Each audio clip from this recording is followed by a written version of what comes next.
አትጩባን ሀይሚ ላይ እኮ ልጩ አይገባም። ምን ሆነሽ ነው ማለት ነው?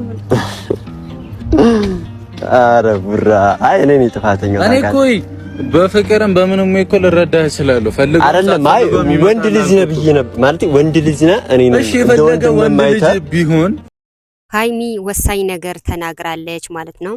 ወሳዩ ምንድነው ካላችሁ እንግዲህ ያው ሰሞኑ በሀይሚና በብሩኬ መሃል የተፈጠረው አይታችኋል ማለት ነው። ይህንም ደግሞ ሴጣን ያመጣች እዩ ናት ማለት ነው።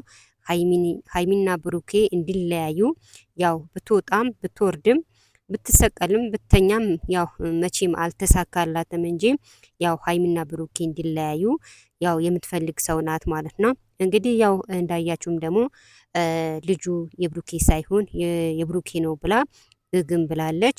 ሲቀጥሉ ደግሞ አባት ያለው አላባት አይኖርም ብላ እየተከራከረች ነው ማለት ነው። እና ሀይሚ የወሰነችው ደግሞ እዩ ዝም ብላ ነው ምትለፋ እንጂ ሀይሚን እኔና ብሩኬ መቼም አንለያይም። ስለዚህ ተመልካቾቼ የሀይሚና የብሩኬ ደጋፊዎች ተከታዮቼ አትጨነቁ፣ አትዘኑ፣ አታስቡ እኔና ብሩኬ መቼም አንለያይም ብላ መልስ ሰጥታለች ማለት ነው። በእርግጥ ብዙዎቻችሁ በሀይሚና በብሩኬ ብዙ ልጆች የተጨነቃችሁ አላችሁ ማለት ነው።